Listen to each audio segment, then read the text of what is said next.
if we're gonna do these like this, I go with the easy. Okay, let's put it this way: when I do the prep for this show while I'm on the clock, I always do the easy one, so it's like the least complicated part. Right. So I'm not like opening a whole bunch of tabs in the office. That makes sense. Actually, logically, doing the easier one first would make a lot of sense, which is why I did the opposite. Do that here. There's no logic. There's no prep either. What the hell are you doing? Forgetting the show I'm on, honestly. Well, I'm sure the listeners will forget this in due time as well. Right here in the Fairly KickAss podcast.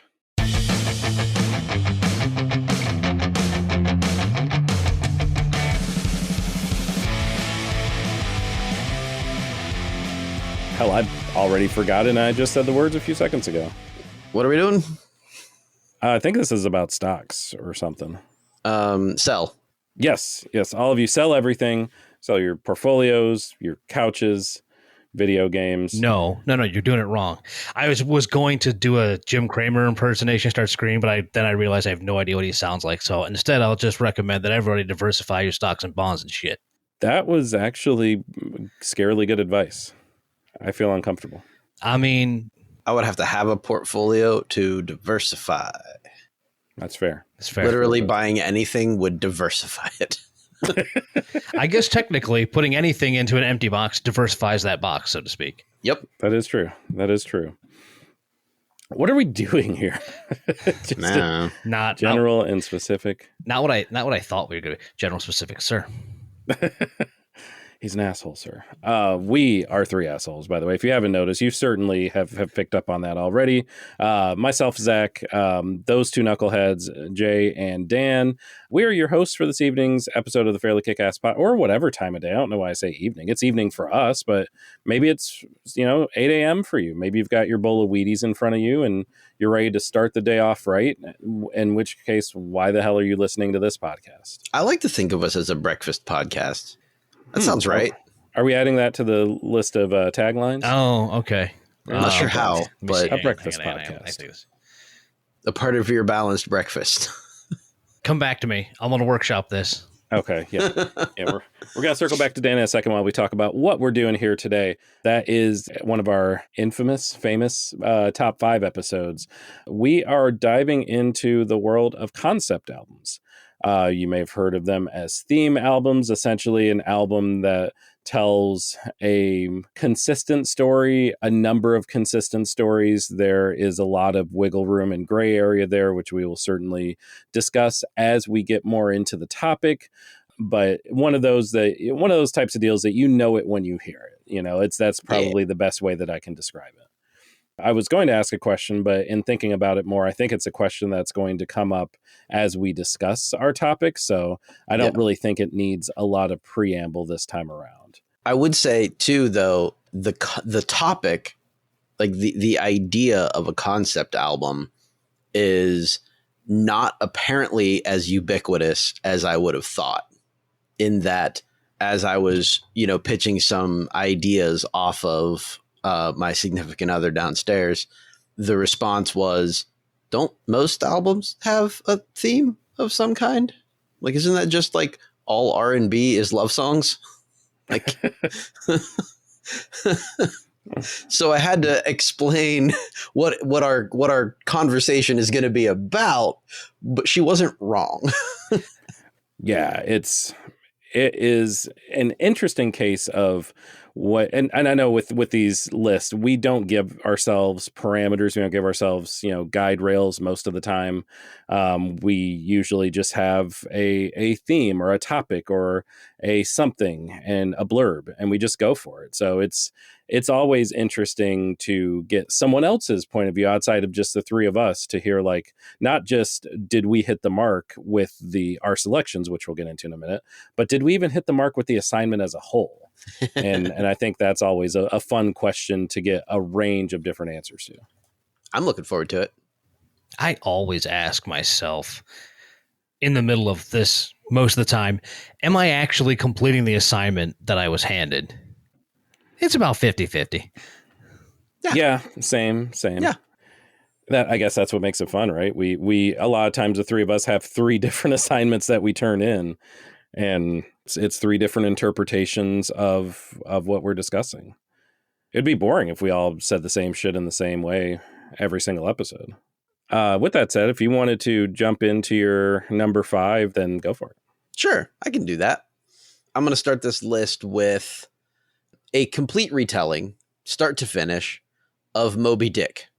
It is a frantic post-stoner, angry troll theatrical presentation by Mastodon. Their second full-length album, Leviathan. I think it's their second commercial release, anyway. It is the album that put Mastodon on the elite list for metal acts. The music is accessible but incredibly complex, and on tracks with tracks such as like Blood and Thunder and Iron Tusk, they remain on my regular rotation. Interestingly enough, the album is actually celebrating its 20th anniversary, August 31st of this year, if anybody cared about that kind of thing. But it's a very cool, poetic retelling of Ahab versus the Sea Beast. It is interesting that the album Leviathan, about a big fuck off animal, was performed by Mastodon, a band named after a big fuck off animal. So, we're staying on theme. It's like a theme within a theme. So I appreciate that nuance that they brought forward. Yeah, this was actually the first album that popped into my head for this. Whatever we're doing here. It was the first one that popped into my head. So I felt usually those wind up at number 1. This time I put it at number 5, just to keep things interesting. Very nice. Yeah, I guess I wouldn't call Mastodon, and I'm certainly far, far less familiar with them than you are. Would you say that other albums of theirs are more themed in that way, or is this kind of an outlier? No, a lot of their albums have a theme, particularly Crack the Sky is another one, but that's not one of my favorites of theirs. They usually have their albums usually have like a particular motif. They go, but none of them are as like pinpoint on the nose about one specific thing like this one. Right. Yeah, we're going to get into this as we go along for sure, but concepts can be fuzzy, concepts can be hazy, can be up for interpretation, can be particularly complex in some of these cases. But there is something to be said about it's about a fish. It's about a big old fish, and that's all it's about. Big old fish. That's not detracting. That's not meant to be derisive. It's meant to be that's refreshing sometimes. I don't need a notebook to keep up with this album. I already know the story, and I guess there's spoilers there too. But I dig that. Yeah, it's good stuff. Right on. How about you? What are you pitching us for your number 5? My number 5 is not at all going to be a surprise because it's an album that I've spoken about many times on this podcast, which is why I kind of wanted to get it out of the way early as the number 5 pick. It is an album that speaks at a higher level of a journey, specifically a cross-country journey, at a much lower level about disillusionment with the place that you call home. Something that a lot of people have experienced in their particular homes on whatever scope you look at, whether it's on a literal home scope, whether it's the city you're in, and in this case, the country. This album was written in the wake of 9/11, was released about a year after 9/11 in October of 2002. But the album Scarlet's Walk from Tori Amos is a story about someone who no longer belongs and all of the different events that go on to form and later solidify all those feelings. There's a cast of characters along the way, certainly with each being similarly complex as the main character. But don't be fooled. The main character in the story, albeit very nuanced and very much in the background, is the United States. The United States at a very specific time of increased tensions, of uncertainty. But the fact remains that even though all these tracks do stand up on their own outside of the album, the picture that's painted within is definitely more, just more in general than the sum of all the parts. That is so good. I'm so mad at myself that I did not even think of it. Oh, wow. I'm so mad at myself right now. You have no idea. That for me was your Leviathan. That was the first one I thought of. Well, you win already. That was disagree. That's the one. Love that album. It's going to have some stiff even on my list. It has some really stiff competition, and I feel the two of you are going to have similar. I mean, we've already started strong with the first two, so, and these are number 5, y'all. Yeah. Dan, let's toss it over to you for your number 5. The only thing I can promise for my entire list here, and part of me is actually hoping that I am shitting on one of your lists, because I guarantee this list does not include Kilroy Was Here. No, mine doesn't either. Good. Nor does mine. Good. I love that record, by the way, but it's not on this list. I mean, do you enjoy listening to the self-destruction of a band right there in front of you? Yeah. You don't? I mean, if it were better, then yes, I would. But they went and blew their stuff up and barely got a cohesive record out of it. It's true. It's not very cohesive. I do love the disjointedness. Anyway, that's beside the point. It's supposed to be a fucking opera. That's the problem. I know. That's neither here nor there. Like, but no sticks. Anyway, the real thing I came here to do was to prove that there is no better place to start than at the beginning, with a record that could be credited as one of the first, if not the first, concept album.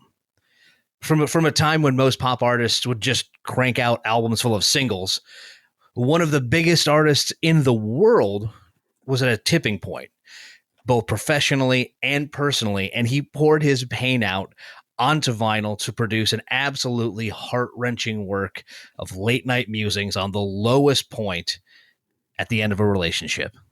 An emotional journey of a life falling apart and the work one does to keep it together and attempt to rebuild themselves. At number 5 on my list, from all the way back in 1955, it's Frank Sinatra and In the Wee Small Hours. And there is honestly so much to be said about this record. And the reason that I am so aware of what this record actually does is because of Polyphonic. So we'll actually link to his video in the post for this show on phillyKickass.com instead of any of the tracks like normal. But I will quickly sum up like a residual from this album, because on top of what it does as a piece of music, it actually changed the way that pop music was consumed for the next 40 some years. Essentially, record labels put their stuff out on 2 different sizes of vinyl at the time. Pop music got 10-inch discs, while classical got 12-inch versions, as it was seen as the more serious and probably needed more, real estate to actually finish the pieces. But it was at Frank's insistence that he wanted his album, to be taken seriously on the whole, and not just a collection of nice songs that pushed Capitol to release a second pressing as a 12-inch and lead the industry to essentially pick up the trend, ending that size split and helping to standardize records at 12 inches. Not really a bad legacy on the whole for an album designed to rip your heart right out of your chest. First and foremost, JY, James Young, we know you're listening. I sincerely apologize for everything that my co-host Dan just said about you and your beautiful band Sticks. We hope that you keep listening. We appreciate your patronage, and you and your band are always welcome here. You had to look up his name, didn't you? Just going to go ahead and close this Wikipedia tab right here. That's neither here nor there.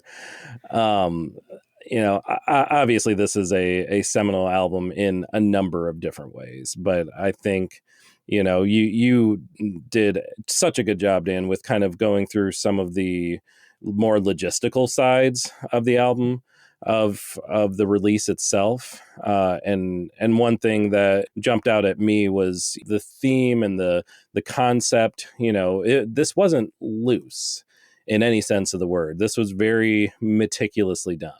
One quote on some of the studio recordings said, the man himself somehow draws everything out of you, and he has the same effect on the boys in the band. They know he means business, so they pull everything out.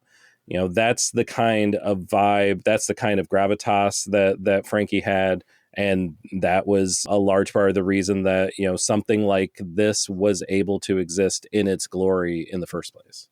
Yeah, you know what? For the sake of keeping things running smoothly, I'm going to rearrange my list a little bit and say that my number 4 is also Frank Sinatra's Wee Small Hours. Yeah, I actually had it at number 2, but I'm bumping it for the sake of making this go smoothly. Fair. And you said it better than I did, but I wrote, with an aging audience and a failing TV series in the late 1940s, Frank Sinatra started to feel the trajectory of his career. And he meticulously chose songs from the Great American Songbook to express his vibe. Songs by Richard Rodgers, Cole Porter, Duke Ellington, Hoagie Carmichael, and a host of others. The title track, In the Wee Small Hours of the Morning, provides the whole tone for the album.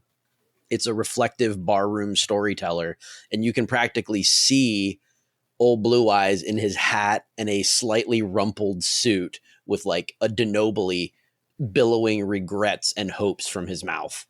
And as you point out, the most interesting part about that is that In the Wee Small Hours was the only new song written for that record. He chose everything else, like you said, from the songbook, things that were already there to fit. Now they did a lot of rearranging on stuff. Oh yeah, everything was his own interpretation of the songs.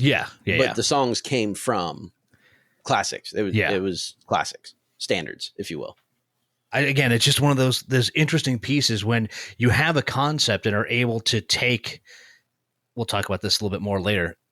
You're able to tell a story with someone else's words just by the way that you interpret their songs. Yeah, right on. It's a beautiful thing, and it's a beautiful record. The fact Absolutely. that I think it took nearly 8 years for it to get released is like saying something in that time frame. Again, like, it had to be perfect. Yeah, I know at least a few of those sessions took place in 1947. That sounds about right. I mean, I'm trying to remember because also the end of his relationship with Ava Gardner is a lot of the motivation around that, and I can't remember exactly like when in that timeline that's happening. There's a lot of toxicity around that relationship, but there is. And if you do research on like the background for the record, you'll see like stories from like Van Epps, the guy that was his guitarist for that session, talk about how like Sinatra would like cancel a session because his voice wasn't quite right in that moment, and he would reschedule it for the next night and just fucking nail it. Wow. A professional's professional. I would say the awareness to go, I'm not there. Yeah. Let's do this tomorrow. And then blow it out of the water. Man. How the hell do you follow up Frankie? By the way, I don't know. How do you follow up Frankie? You're the one that gets to do it.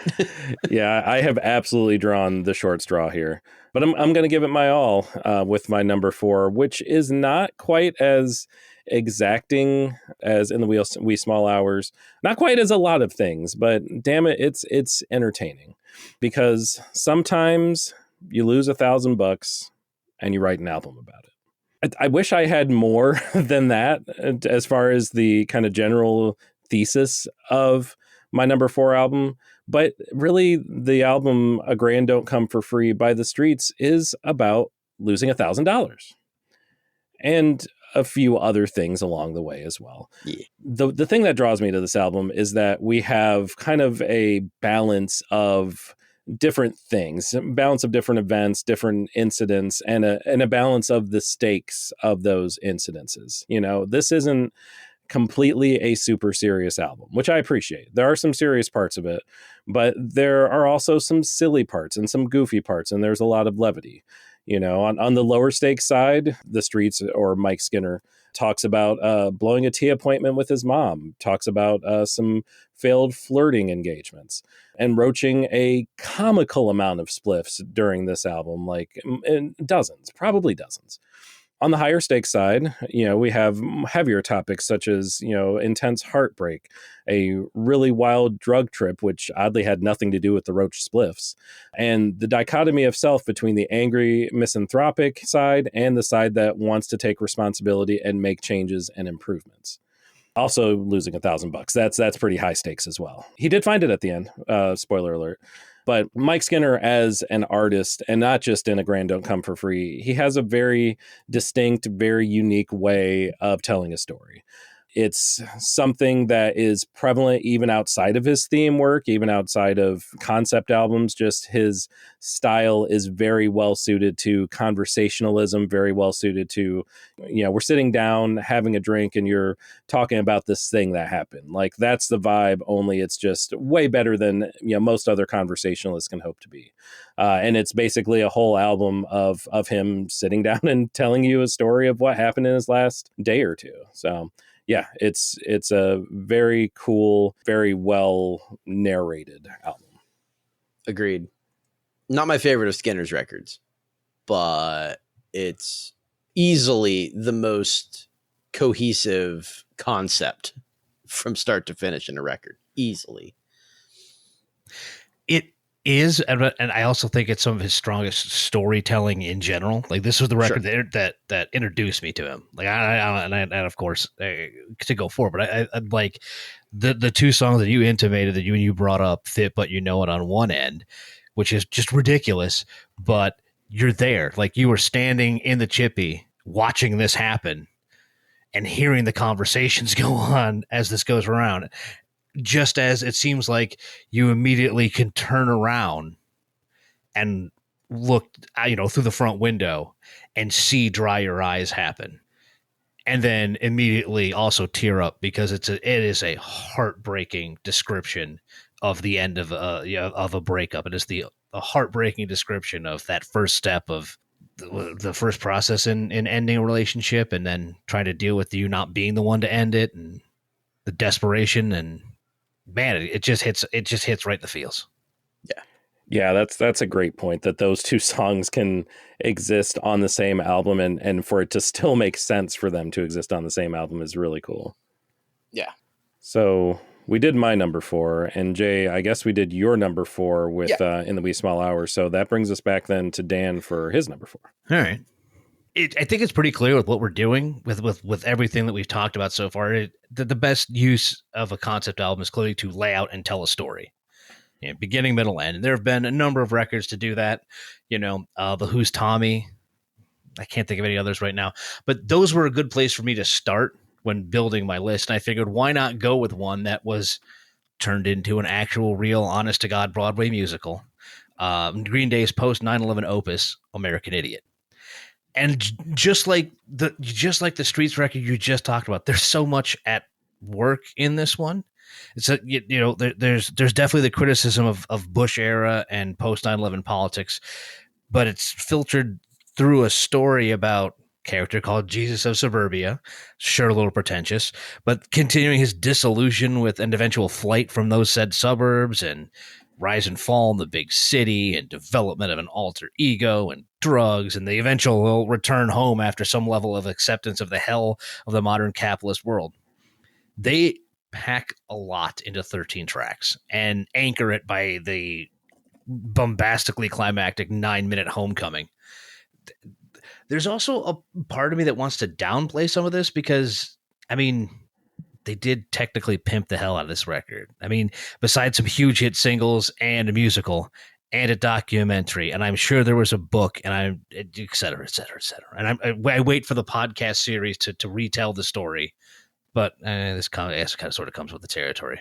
I don't know if you'll find too many more records that are a complete story from front to back as this, a complete album or a concept album as libretto that actually became a libretto. Yeah.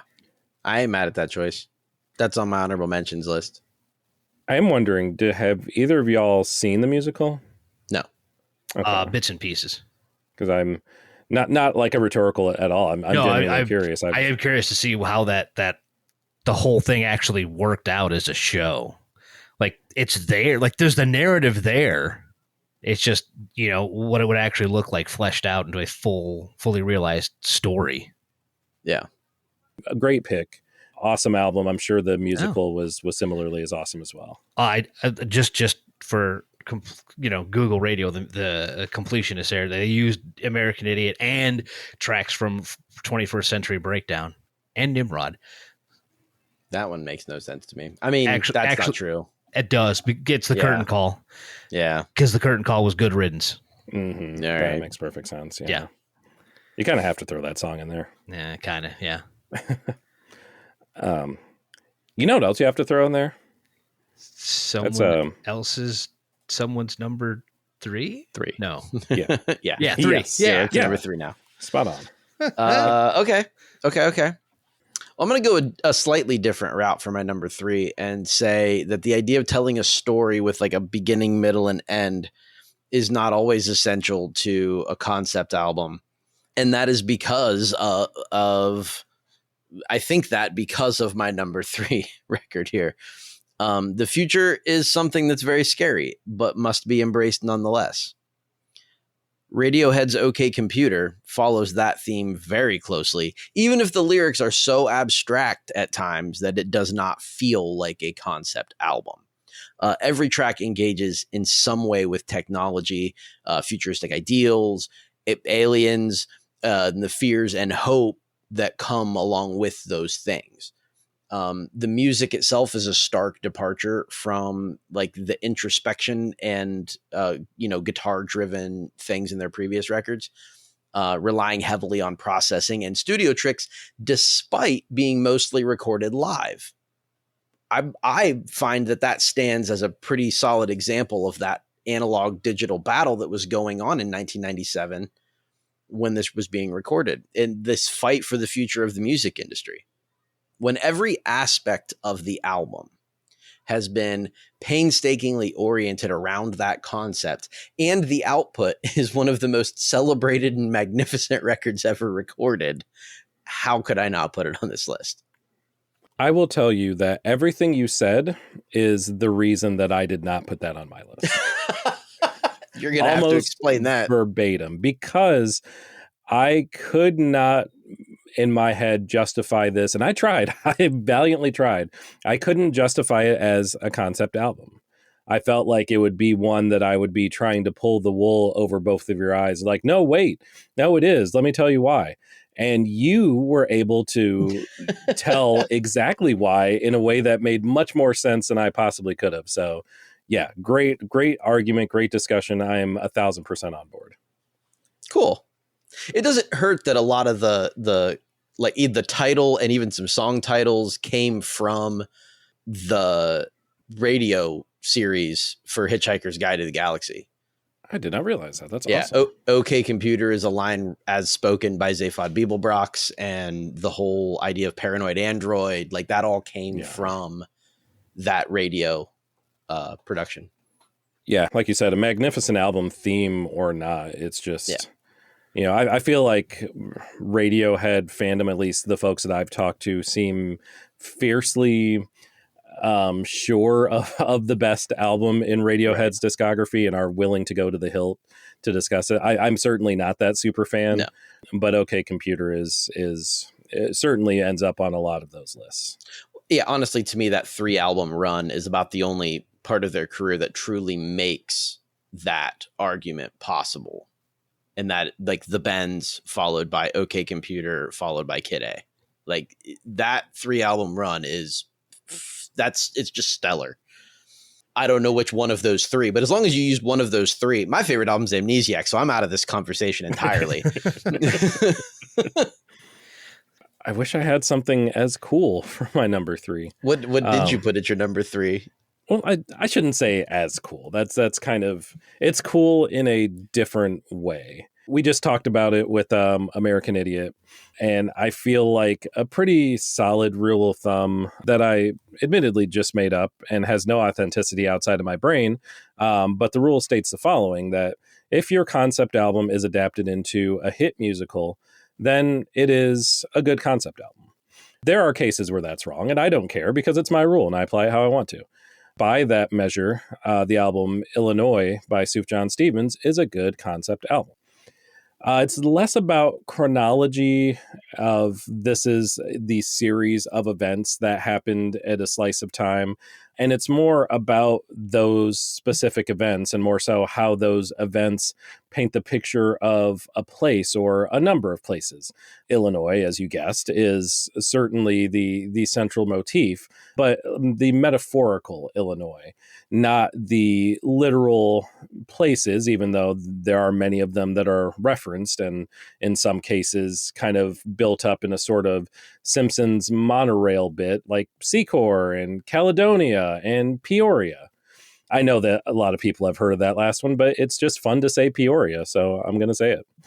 At the same time, it's also very introspective. It's very layered. It's complex to the point where it's almost hard to really describe a lot of the themes outside of in very high level ways. Sufjan talks about super heavy topics: religion, death, murder, with a sort of grace almost that is a juxtaposition in a lot of ways from the topics. He has like a very soft voice, a very soothing voice, and the things that he talks about, he describes and words in very soft and soothing ways, but you as the listener kind of understand like this is some really heavy shit, even though it sounds like it could be a nursery rhyme. As far as the musical aspect goes, this is currently on Broadway. I believe it's being shown at St. James Theater for its current run. By all accounts, it's been a hit, and I have no doubt that it will be touring at some point. I think that there was like I don't know what you call it in theater parlance, but like the pre-show, like kind of as they're working the bugs and kinks out, that was in Chicago before it moved to Broadway. I would have to imagine that is going to go back to Chicago at some point. If it's near you and if it's near me, then I would strongly suggest checking it out. I had a strong inkling that this was going to be on your list. Like I know you're a Stevens stan, so it seemed likely. I mean, to be fair, the last thing I said about Sufjan Stevens on this podcast was not positive. No, it wasn't, because it was about the last record. Which was a snooze fest. Yeah, it was not fabulous, but obviously that doesn't detract from this. No, of course not. I wish I had something more to say about it, other than you made a comment at the beginning of your thing, or before you started your thing, about how you wish you had something as cool as OK Computer. And I would contest that to those who trade in cool, Illinois is every bit as cool as OK Computer, just not as widely acclaimed. Yeah, it was good. All of these are going to be good at this point. I mean, our lists are just. Sorry, no. hold that thought. Dan's about to give us another pick. Oh wow, man's on blast. Jesus, I was trying to liven up the pod a little bit here. Come on, tough crowd, man. It's interesting. You use this as a segue about a good concept album being turned into a musical. What about a concept album being used as the basis of a movie, starring the artist behind said album? I think that'd be the best place to start, because at number 3, I've got Willie Nelson's Red-Headed Stranger. And it's another one where similar, Nelson tells a story, one of a man killing his adulterous wife and her lover. But again, the fun part of the record is most of these songs aren't his. He wrote 4 or 5 for the whole thing, and instead told his tales using others' words. It would be a cool enough album with the concept of essentially finishing someone else's story on its own, because that's a fine thought record. Like, especially if you're like a college freshman, here's a piece of a story, finish the story. But it makes for a truly classic outlaw country record and of course, even more so with that limited instrumentation and Nelson's iconic voice. I found the story doing a little bit or more research behind the record, in that his label was refusing to release this record until he pulled the creative control card, because they thought it was a demo. There was so little besides just him and his guitar on there that they just assumed that he was going to take it in with a full band. And he's like, no, this is it. This is my record. It says a lot too, like, of his clout, that like they just dropped it that way after Yeah. he was like, Oh, no, yeah. that's it. Like, this is it. And they were like, all right. He's like, no, this is it. This is what I want to say with the record. And they're like, well, I mean, you are Willie Nelson. Yeah. It's it. You kind of get to call the shots when at that point you're releasing your 18th studio album. Right. Yeah. Also, I will when say that's- too. Oh, God. Damn it. I was say, also when that album contains Blue Eyes Crying in the Rain, which is, again, not his, but this record is now considered the definitive version of that song. And it should be. That is probably the only of Willie's records shy of like a greatest hits album that I can put on and just listen to start to finish. And it's probably because of how cohesive it is. Yeah. I feel like both of you have said all that needs to be said about the album, but I will add at least that if anyone enjoys tacos and wants to come to the Nashville area, we actually have a restaurant called Redheaded Stranger here in town. So it gets pretty good reviews, much like the album. And it's not a limited menu, which you would expect with the sparse instrumentation of Redheaded Stranger. You would expect this to be very no frills, shell, beef, cheese, have a nice day. It's definitely a little fancier than that, but yeah, go check it out. Let us know what you think if you do. Please tell me there's at least a drink on the menu called Blue Eyes Crying in the Rain. That's the most disappointing part, that none of the menu items bear any sort of resemblance to the tracks on the album or to the album itself. Missed opportunities, man. Absolutely missed opportunity. Yeah, unfortunate. What is more fortunate than the taco restaurant, Jay, is your number 2. We're already to number 2. Holy shit. Yeah, it's weird. My number 2 record started as a joke. Dan the Automator was in the office at Tommy Boy Records chatting with Prince Paul on the phone when an executive there asked him what the two of them were working on. Now, they weren't actually working on anything, but Dan said, Handsome Boy Modeling School, which is a reference from the absurd Chris Elliott sitcom Get a Life. He then proceeded to tell this executive that this album was going to be a hip-hop version of the Chemical Brothers, which is someone whom he had worked with in the past. This executive signed them on the spot without any further questions or samples or anything. And so they had to make a record. They had to follow through with it. And they released their first album, So How's Your Girl, as Handsome Boy Modeling School.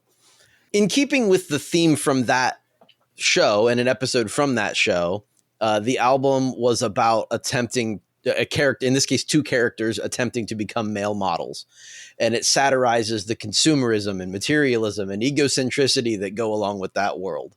Especially, there's a cavalcade of guests and artists on, like, everyone who Dan the Automator and Prince Paul were friends with, and which is a lot of goddamn people. Like, De La Soul was the epitome of hip hop at one point. And Prince Paul knows everybody. And Dan the Automator, though he was kind of just getting started, was about to know everybody. So, but especially great are the tracks on there. Magnetism, which features Del the Funky Homo Sapien, and The Truth, which features Rasheen Murphy and J Live. But the whole record just has some of the sickest beats of the 90s. It is so good. And then there's these like cut scenes to remind you that it's a concept album. There's these little snippets of things where they are chatting about losing modeling jobs or ranting about something happening in the industry, followed by what sounds like Father Guido Sarducci giving them a lecture about, or no, advertising for a school in the Balkans for modeling. It sounds like Father Guido Sarducci because it's Father Guido Sarducci. Oh, right. I can remember. I did this from memory. I didn't look anything up. Like it's legit Don Novello. Yeah, you're good Oh, there. perfect. Yeah. Perfect. Like the moment that you're Dan and Paul and you're basically just fucking around and all of a sudden, a record exec comes up and is like, yes. And you're like, wait, what do you mean? Yes. Right. That's not how any of this works. Yeah. But what do you say at that point? Like, no, we were just messing around. Or do you say, sure, we're putting you a record together? Oh, hell yeah. Like, what do you actually do? The game is to be sold, not to be told. And damn it, they sold the shit out of that game. Right? Yeah. And it's a badass record. Like, it really is. It's so good. So good. A quick shout out to Open Mike Eagle, a pretty strongly acclaimed artist in his own right, who had put out a podcast series called What Had Happened Was, where he sits down with multiple different folks, and each season is sitting down with one individual, kind of talking about their life and not their life, but more so in the music industry. One season was LP, one season was A&R exec Dante Ross. Most recent season was Questlove, but the very first season was Prince Paul. And it was absolutely fascinating hearing Paul and all of his stories, De La, like Jay mentioned, but also Handsome Boy Modeling School, and just kind of hearing his discussion of what had happened and how it went down was really, really cool. So go check out that podcast because it is awesome. Sounds like it. I need to go check that out myself. Seriously.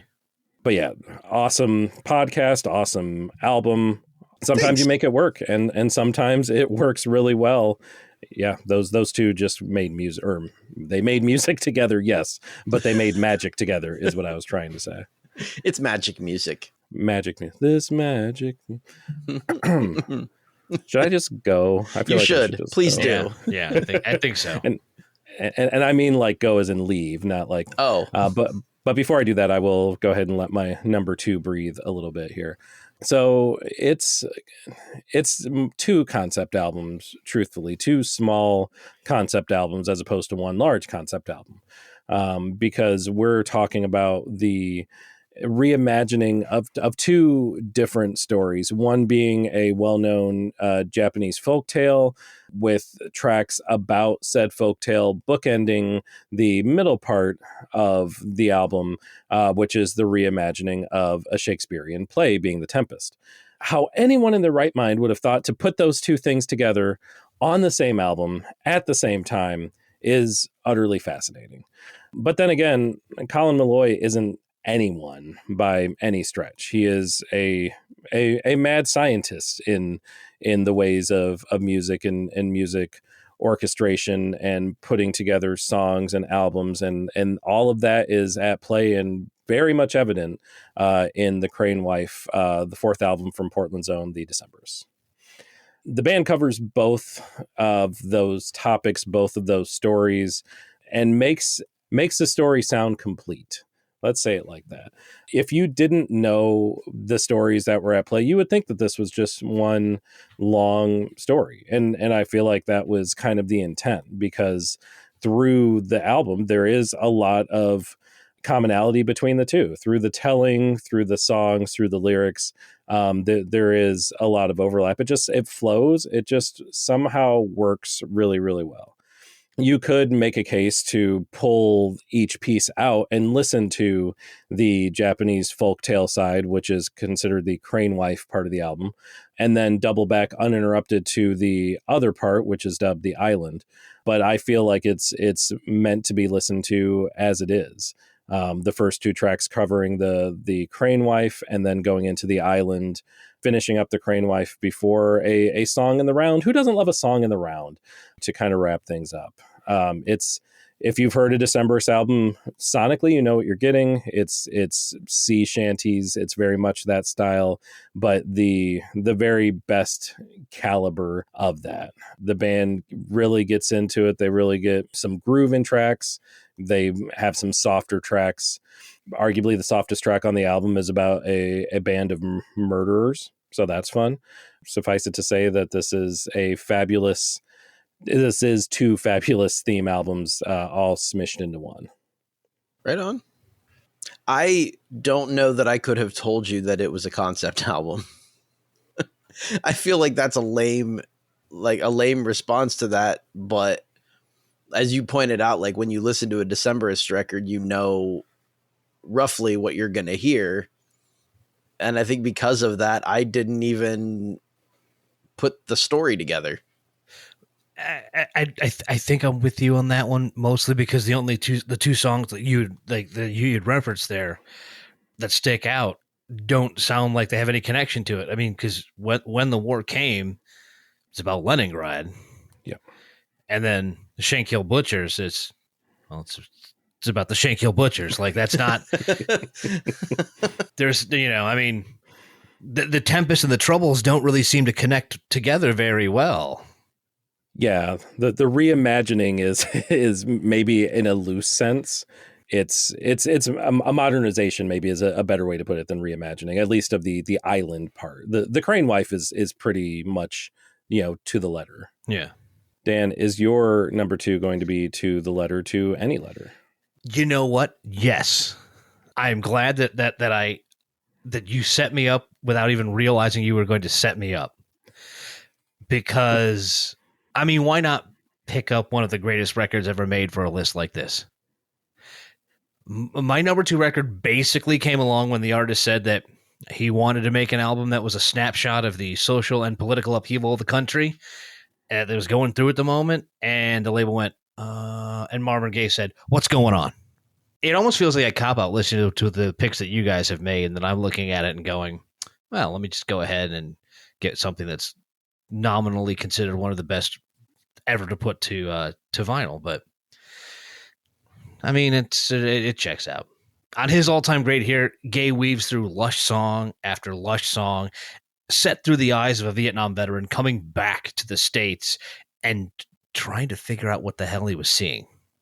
I mean, of course, you have the most well-known tracks in Mercy, Mercy Me and Inner City Blues, but the piece as a whole is just an absolute 70s soul classic. Probably one of the best that Motown ever released. You can tell the album is just as much about Gaye trying to make sense of the world around him as it is to try and tell that story through the eyes of his protagonist. I mean, I understand why some people would absolutely call this one of the greatest of all time. And being that it puts one solid message together as one snapshot of the early 70s and everything that means, it absolutely belonged here. That's all. Yeah, zero arguments. It's one of those that we could say so many things, and you said so many awesome things about it, but I feel like anything that I would say about this album and its magnificence and its importance in the world, the fact that it exists is, in and of itself a important event. Like, I don't know that I could even do it justice. That's also why I don't like. It's tough to find the words to describe something that's considered the greatest, because many smarter people have already explained that. Absolutely. Yeah. I mean, just looking at all of I'm on Wikipedia right now, like looking at the various lists and various accolades that this album has received from various different well-respected publications and Pitchfork, and the numbers just speak for themselves. They're, top 10s, number one, all-time top 100 albums on NME from 1985. The number one on the 500 greatest albums of all time from the Rolling Stones list from 2020. And the list just goes on. It's well-deserved, obviously. Absolutely. Yeah, zero arguments. I have yet to find... I want there to be one album that I disagree with on either of your lists. This entire time, there have been zero. No, I know, right? It's not a bad thing to have 15 mostly different records. But it'd be 14 because we shared one. Oh, that's true. What's going on? Yeah. It was the Wee Small Hours. Oh, yeah. Oh, yeah. Right. Yeah. My bad. That's right. Yeah. All right. Well, is your number one something new or something we've already talked about? It is new. It is something new. Outstanding. See if I'm challenging Zach with this one. Probably not, actually. It should be no surprise to the two of you or any of our listeners that I'm including the darker side of concept albums on here as well. But my number one album is certainly that.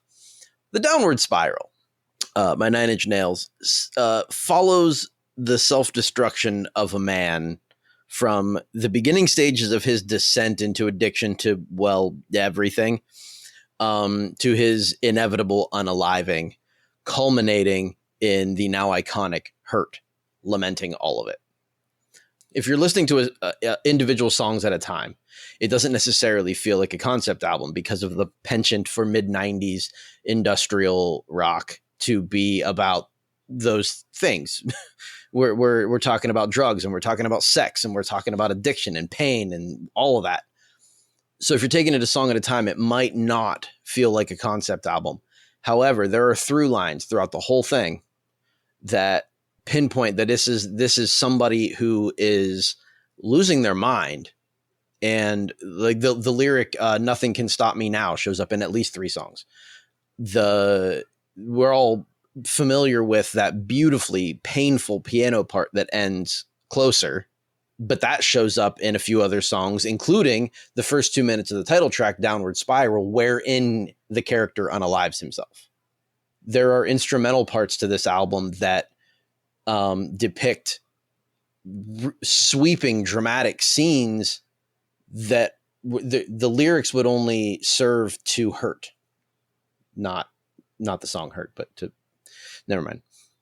It's such a beautifully concocted, incredibly painful, incredibly dark concept album. And I have been in love with it for 30 years now.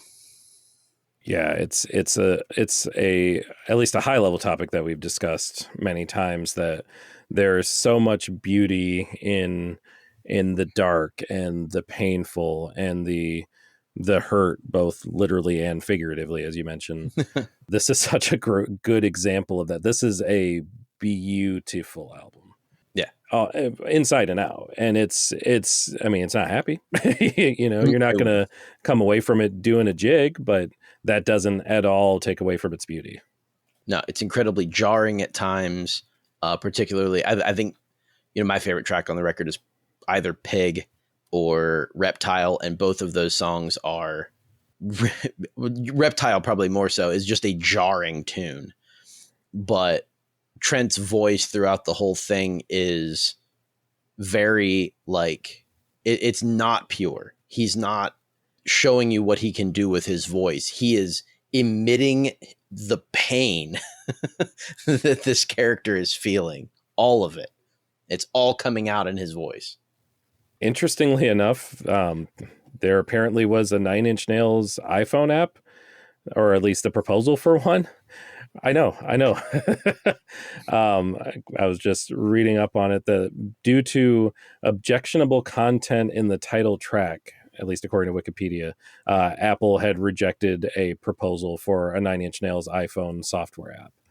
I honestly don't know what that has to do with the Downward Spiral, besides the fact that it's in the Wikipedia article for it. But yeah, there you go. Little Is it anecdote because of content in the title track to Downward Spiral? That's what it says. But I mean, you could find, if you were really looking for objectionable content, you could find it in other tracks too. Yeah, I do think that one's probably the most graphic, though. For sure. Because Agreed, the lyrics absolutely depict somebody putting a gun to their head and pulling the trigger. Yeah. And then talking about how much blood is coming out of a tiny hole. Like that is a graphic song. For sure. Yeah, that is definitely the strongest example. Yeah, I don't know where I was going with that story. I just thought it was interesting that it is interesting. I didn't know that.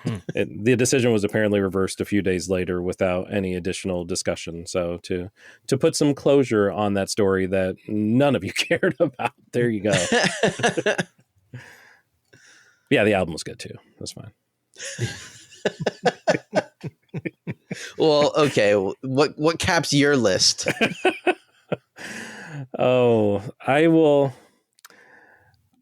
Let me just say right off the bat, I'm going to go ahead and spoil it immediately because it just needs to be said that it's such a shame to me that I can't go back in time and listen to Good Kid, Mad City for the first time again. That is how good and how formative this album was. It's the story of a young Kendrick Lamar It takes many paths, as do most lives take, all centered around his young life and upbringing in Compton, and telling every aspect of the story in, as I talked about the Streets or Mike Skinner and how good of a storyteller, how good of a musician, but how good of a storyteller he is. Kendrick is every bit as good of a storyteller, just with his own unique style. And he goes in every direction you can think of, from love to loss, from wild parties to wild violence. Kendrick weaves through each topic with precision, just lingering just long enough for you to soak in the chapter, for you to take in all the people, the places, the things, all the details before turning the page to the next chapter. The one thing that keeps me coming back to this album is the raw emotion also that Kendrick is able to bring forth. Palpable at several points in the album. A few that I'll highlight are the thrill of a police chase on the art of peer pressure, the utter absurdity, the comical absurdity of a swimming pool filled with alcohol on Swimming Pool's drink, to sadness that I won't spoil in Sing About Me, I'm Dying of Thirst, a song that very much made me tear up the first time that I heard it. Sprinting to my phone to text the first person that I could think of. This was before we were doing the podcast. Otherwise, Dan and Jay would have been the first people I mentioned this to. In this case, it was one of my sisters who I was like, I just have to tell someone about what I just heard, because that's how powerful it was. It's a love letter to the city of Compton. It serves as a documentary of all of the ills that are ever present there. It's be it ever so humble, cranked up to 1,000,000, but more than that, for Kendrick, and within the confines of the album, it's home. In the good, the bad, the ugly, it is an album about home, and it's absolutely gorgeous, and I love it dearly. Yeah, I was with Dan on that one. Like, it almost made my honorable mentions list because I'm not as familiar with it as I'd want to be, at least not to talk about it. I came to Kendrick late in the game.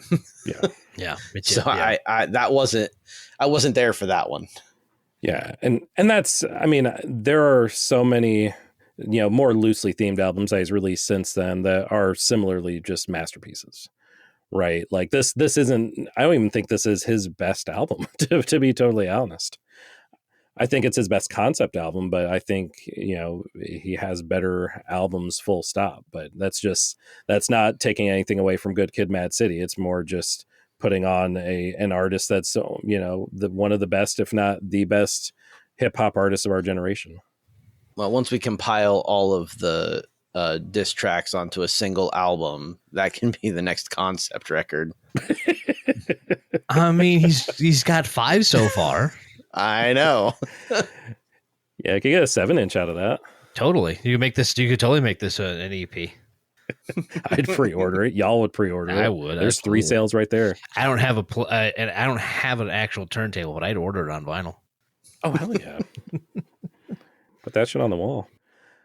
Dan, are we going to put your number 1 on the wall? Whatever that means. Here's the thing.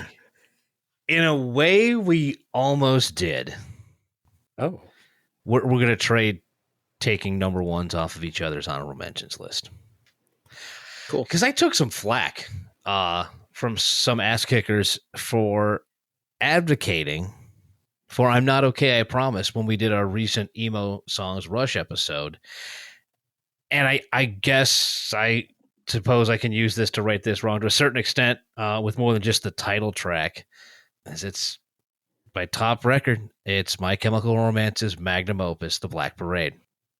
And besides the title track, this is also a heavy piece, also dealing with death in a different form, in the story of a cancer patient going through the final throes of that sickness and then trying to deal with his life before and since and what comes in death and the afterlife. And it's a record that doesn't hide its subject matter at all. Like, there's no question what we're talking about here, but at the same time allows its listeners to draw their own meaning and take away what they want from it. I mean, Welcome to the Black Parade isn't that veiled in its metaphors, but you decide the tone that you take from it. The dramatic album closer, Famous Last Words, can be just that.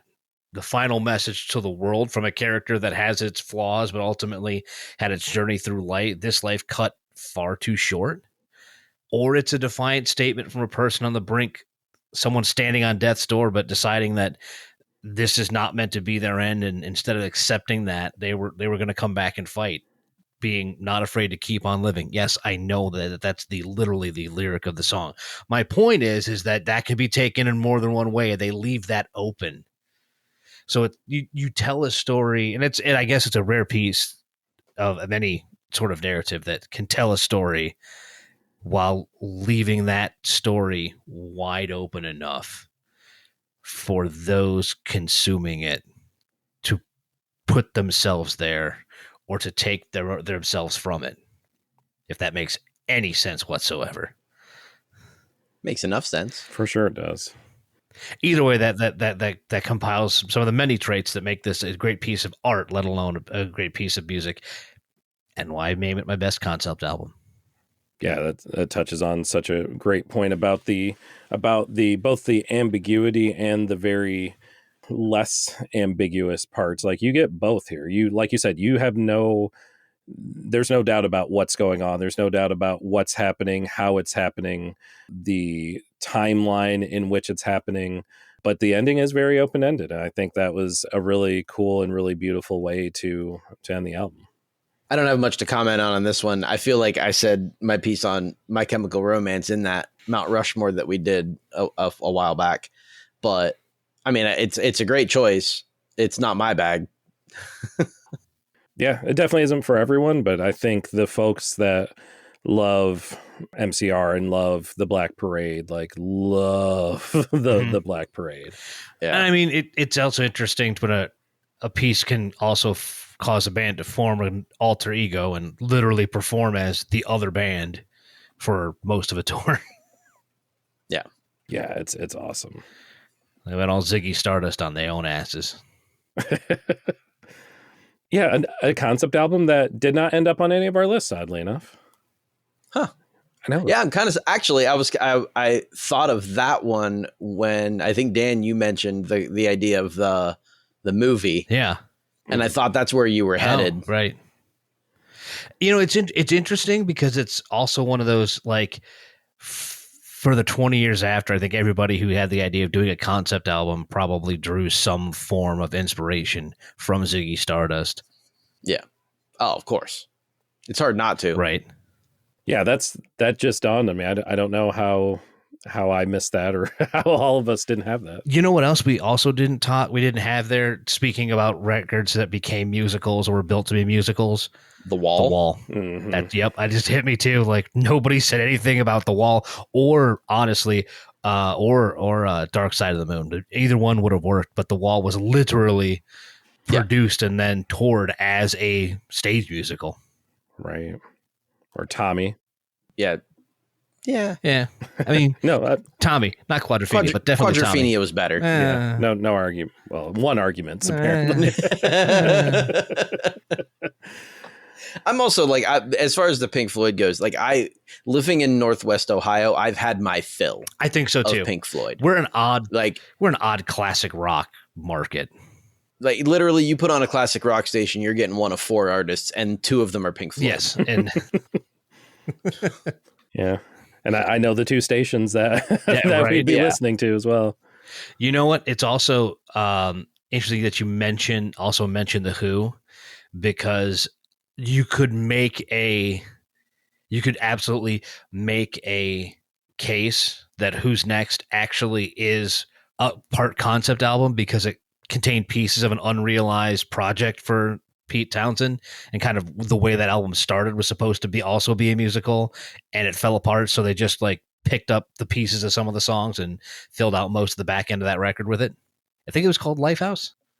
Or like the project was initially called Lifehouse, and he eventually did kind of make like a radio style presentation to tell the story, if I remember correctly, but I would have to look that up for sure. I got nothing. I don't know. This whole thing might get cut because it could turn out to be complete bullshit. Yeah. Dude, like 90% of the podcast would be cut if that was I the bar. know that's the problem. Well, the Yeah, listeners may I got the also name right. decide. Yeah. Nice. See? Verified. That's what we do on this podcast. Trust we but verify things. We have authenticity. We verify things well after we've said them. Yes. Yes. Again, the bar is low. The bar is low. Hey, that gives us a leg up on most media. That's sadly true.